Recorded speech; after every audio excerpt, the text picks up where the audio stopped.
This investigation occurred months ago. We're behind the ball, and the ball is in your court. So we need you to act swiftly in this case. Hey, TheGrio fam, it's Gerren Keith Gaynor, White House correspondent and managing editor of politics at TheGrio. And I'm here with Shanquella Robinson, Esquire, who is the attorney representing the family of Shanquella Robinson. Shanquella, welcome to TheGrio. Pleasure to have you. Thank you. You and attorney Ben Crump, on behalf of the family of Shanquella Robinson, recently sent a letter to President Biden and Secretary of State Antony Blinken, asking for the U.S. yet again to intervene in the murder of Shanquella Robinson. There has not been an arrest yet, and those who were with her in Mexico, as been reported, are still free and in the U.S. Why was it important for you and attorney Ben Crump, on behalf of the family, to continue this push through via letter for them to intervene in this case? We wrote the letter so that we could close the gap on the administration's ability to say we didn't know about the case, we hadn't heard about the case, we can't intervene because we don't know what the ask is. So writing the letter and detailing specifically what the ask is, and obviously the background of the case, closes that gap for the administration to make that claim, and hopefully is a flag to let them know that they need to intervene in this case. I remember Natalie Holloway's case very vividly, a very emotional case. Every single day in the press briefings, her name was brought up in the press briefings. What's happening in her case? What's the administration's position on the case? And so our position is Shanquella's case should be receiving the same level of attention, the same level of intervention at the highest level. Mm-hmm. And in this letter, there are specific requests to the administration. One is to turn over the suspects in the case to Mexican authorities. The other is to request a concurrent jurisdiction. Could you briefly talk about those, and which one do you think is more likely? Well, we're asking the government to essentially extradite who Mexico has named as who they've named in their investigative report as their main suspect. We're saying, okay, if you don't want to do concurrent jurisdiction, you can agree to the extradition, which involves the Department of State, and have this person extradited and they can be tried in Mexico.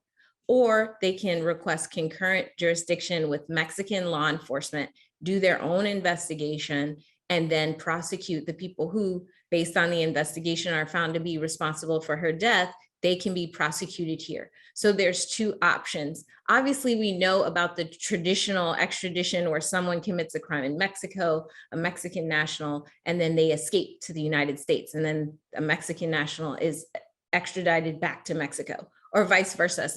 A United States citizen commits a crime here and then goes over the border and escapes to Mexico, and they're extradited back.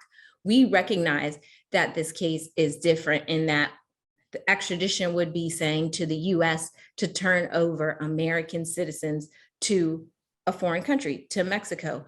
And we understand that it is unusual, but there is protocol and precedent for it. But we're saying in the alternative, if based on the political climate, the administration finds that too difficult, Department of State doesn't want to do that. We've seen in the recent case, the kidnapping case in Mexico, which is different substantively, but it does show that US law enforcement can very swiftly coordinate with Mexican law enforcement to work on a transnational case. And so that's all we're asking for them to either extradite the suspect based on the Mexican investigation, or do exactly what they did in the most recent transnational criminal case involving Mexico, which is for federal law enforcement here to have concurrent jurisdiction with Mexican law enforcement and do it swiftly, because every day that's delayed in this case, unfortunately, justice delayed is going to be justice denied in this case, because every single day that passes, the evidence, the testimony, eyewitness recollection, those things dissipate day by day. And so that's really why in the letter we attach documents at all, just to say, look, this investigation occurred months ago. We're behind the ball, and the ball is in your court. So we need you to act swiftly in this case. Has the family or you as attorney for the family heard anything from the White House or State Department, even that they received the letter? They have received the letter, and initially after our press conference in Washington, D.C., they actually requested the materials. So the letter was actually a follow-up to the press conference. And you mentioned transnational case. Can you briefly describe what is considered a transnational case, and what's the average period for these types of cases to be resolved? Sure. A transnational case just means that it's a case involving two different countries, which have two different criminal justice systems, two different, obviously, law enforcement agencies, presidents, all the way down. And so it involves a high level of diplomatic intervention, which would mean that presidents would have to talk to presidents, heads of state would have to talk to heads of state, top law enforcement officials would have to speak to top law enforcement officials across the border in order to prioritize the case and push it through. I personally, went on a fact-finding mission in Mexico to speak to the Mexican authorities because the family was being ping-ponged between US authorities and Mexican authorities, everyone saying it's the other person. And I was assured once I was on the ground that Mexican authorities have completed their investigation, that they've submitted all that they're supposed to under the extradition treaty to the FBI and to Interpol here. And so they're essentially done what they have to do for extradition, and they're waiting on the US. And so that's why we're now saying, okay, we've gotten this information from Mexico, and they're saying the ball is in your court. So what are you going to do? What are you going to do? And obviously, at least from the media perspective, the video that was circulating on social media of Shanquella being attacked violently played a significant role in the coverage.